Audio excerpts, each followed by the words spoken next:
It's time for Friday Night Flights, sponsored by Casey Auto Group, Subway, and Bayport Credit Union. It's a chilly night, the perfect night for high school football.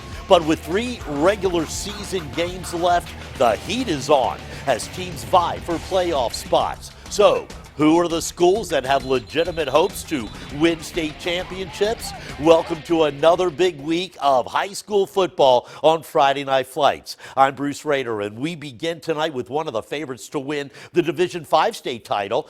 That is the tightest region this year. Maury, the divisional regional champions, looking to remain unbeaten against Wilson. Coach Diary McCain and his team on point on both sides of the football. Check out this offense. E.J. Gibson is going to fire it to future Penn State wide receiver Keandre Lambert. That is a Commodore's touchdown. And bad field position, no problem for Maury. Gibson can do it all. He takes the deep ball throw to Deshaun Peel. Look at him right into your living room. 85 yards to the house. What a night for the junior Gibson. How about another deep ball? This time he goes back to Keandre Lambert. This time for a 52-yard touchdown. Maury led 21-0 in the first quarter. Gibson with 6 touchdown passes in the first half, and then they continued to pile it on after halftime. The Commodores remain unbeaten with a 61-0 shutout of Wilson. Now, let's go up to Chopper 10. How good is Division 5? Deep Creek, unbeaten but ranked behind Maury, Salem, and Woodside taking on Indian River. Game tied. Indian River in blue on offense. The pass is intercepted. Gay Fuster, a pick 6 for Deep Creek. And the Hornets would lead 14-7, but Indian River responds. Zaki Minjia connects with the sensational Lamarian James. The spin move into the end zone. The game is tied at 14. Now somebody's got to win. So here's the game winner. An amazing run by Indian River's Tyree Sproul. He just won't quit. 2 great longtime rivals in Division 5. Indian River rallies for a 20-14 win, handing Deep Creek its first loss of the season and enhancing Indian River's playoff hopes. In Suffolk, Oscar Smith, the second-ranked Division 6 team in the region, looking for its 6th win in a row against Division 5 Nansemond River. Also 5-1. Oscar Smith quarterback Ethan Vasco, the perfect lob to Raymond Hill for the touchdown. Vasco having a good first year. Next, he's going to find who else? Roman Copeland. Nice touchdown catch by Copeland. 3 touchdown passes for Vasco tonight. Nansemond River can run the ball. Josh Knight on 3rd and long rifles the first down long run. And then on 3rd down, again, a direct snap to the big man. Xavier Evans, he's busting through for the score. But the Oscar Smith defense with another outstanding performance as they beat Nansemond River 28-7. Now let's go to the Peninsula and one of the most dominant defenses in the nation. Undefeated Woodside hasn't allowed a point in 6 Peninsula District games and has only allowed 14 points all season. The Wolverines taking on Kickintan tonight. Kickintan in white. Peyton Douglas blocks the punt. They get 3 points, but that's good against Woodside. The first time a Peninsula team has scored on Woodside in 7 games. The Woodside offense, though, Tyler Thompson, 35 yards for the score. Tyler Thompson again, second quarter, into the end zone. Beautiful 50 yards. How about this? Khalif Jemison on the quarterback keeper. Woodside still unbeaten. They win it 47-3.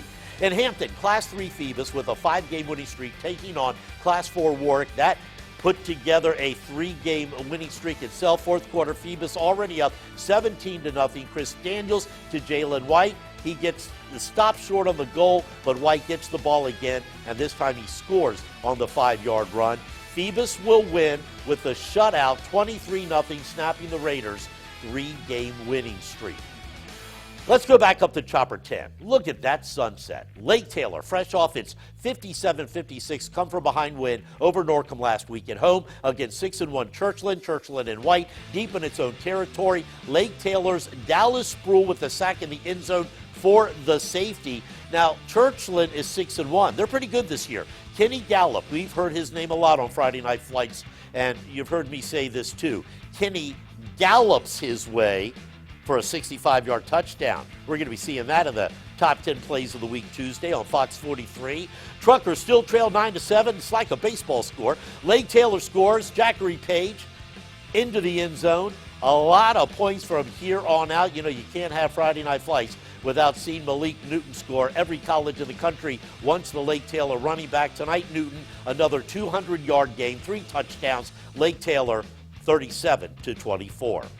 Big homecoming crowd at Western Branch. The Bruins battling Chesapeake rival Grassfield. Both teams looking to make the playoffs. It's tied at 20. Grassfield and White going on 4th down and 10. They get much more. It's a first down. It's a touchdown. Damani Wood is going to this time find Trayshawn Washington for the touchdown, and then the play of the game. Now, watch Ward. He looks like he's going to get taken down for the sack. He stays alive, though. He lofts it down the middle and hits Ethan Bienvenihe, and Grassfield wins it 33-20. And when we come back, Beach District fans, well, we haven't forgotten about you. We're going to recap all of the action, including the big game tonight between Princess Anne and Cox. Coming up on Friday Night Flights, I'm here at Salem High School, and they're celebrating 30 years of excellence. We are the Western Branch cheerleaders. Don't go away. Bruce will be right back with more Friday Night Flights.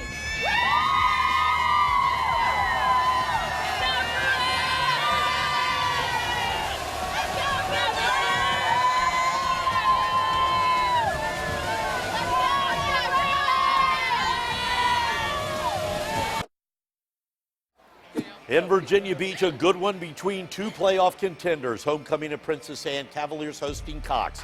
No score at halftime. That's about to change.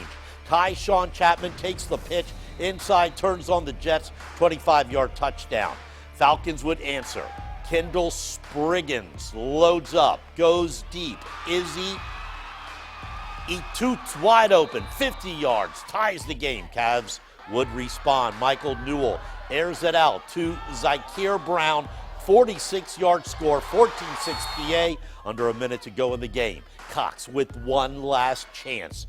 This is Spriggins over the middle, but look at the big 280-pounder Marquise Brunson with a pick.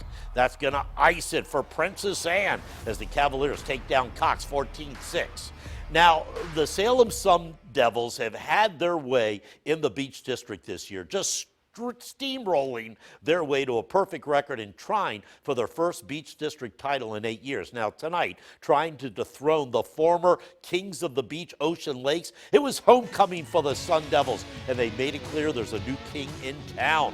Salem takes an early 24-0 lead. Saquon Miles is going to get the screen pass to Desmond Green, and Green turns up the field right into your living room. A 37-yard pitch and catch for the score. Ocean Lakes just trying to get something going on offense. The quarterback, Josh Brown, he's been having a pretty good year, finding Naquan Brown up the sideline, and the Dolphins have life, at least for now. Same drive. Ocean Lakes, though, facing a 4th down. Brown loves it to Kai Hodge. But out of nowhere comes Zamarion Harrell with a huge hit, and Ocean Lake turns it over on downs. 4th quarter. Guess who? Kalon Black, 208 yards, 2 touchdowns. He flies past the defense on his way to the 65-yarder. Salem, with its 6th shutout of the year, in control of the Beach District, 45-0 over Ocean Lakes. The first time the Dolphins have been shut out in 14 years. This could be Salem's best team ever. It also happened to be a special night at Salem. Simone Davis, tell us why. Hey guys, I am here at Salem High School, and they got a lot of school spirit. Woo! I love the energy. All right, so they're celebrating 30 years of excellence, and I'm going to bring in the Student Activities Coordinator, Mark Harrison. Hello. Now, how long have you been at the school? I'm 28 years now. 28 years, so almost since the very beginning. So pretty much. Been here the whole way. Yeah. You guys are the Sun Devils. What makes a Sun Devil? Well, we take a lot of pride in being good people around here and supporting each other and supporting our school. And there's a good vibe every day with our student body. And it's the kind of school I always wanted to work at. And we worked hard for it, and we've got it here tonight. It's all good. And for everyone to come back, we're talking faculty, assistant principals, cheerleaders, football players to come back and show their love for the school. What does that mean to you? It's what we work for. It's what we're here for, and this is why people like me go into education to begin with. All right, so we're going to send you guys off with some cheers. All right, come on. All right, guys, reporting from Salem High School, I'm Simone Davis, Friday Night Flights. Woo! Maybe we should start calling Kalon Black the King. Lansdowne High School trying for its 5th win in a row. The Eagles at home against Kellam. Lansdowne taking an early 17-0 lead and showing no signs of slowing down. We're going to start with Carlton Winston, the direct snap up the middle of the Knights defense for the big game. And then it's Jalen Parham, the direct snap, bounces to the outside, puts a move on the Kellam defender. First and goal for the Eagles. We know the run game is working. How about that passing game? Here's your answer. Christopher Price finds Lukeman Haskett for the score. Here's another look. Price is going to put it only where Haskett can bring it down. Lansdowne rolls it home over Kellam 35-0.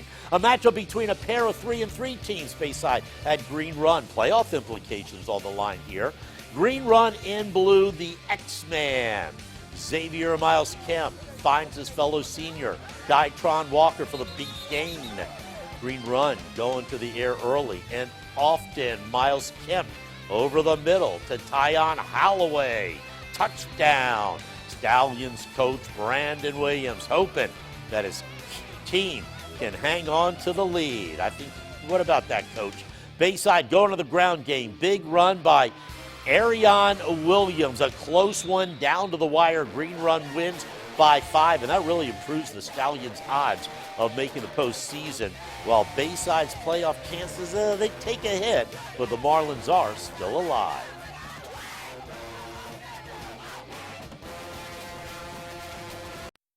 Let's wrap things up with a look at the Friday Night Flight scoreboard. Hickory over Lakeland, 31-7. Booker T. Washington beats Norview 39-22.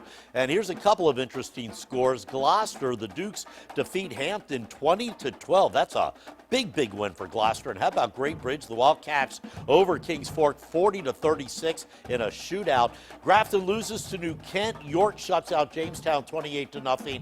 And oh my, look at this final. Lafayette 83, Bruton nothing. The Rams are tough. Southampton 42-12 over Surrey County.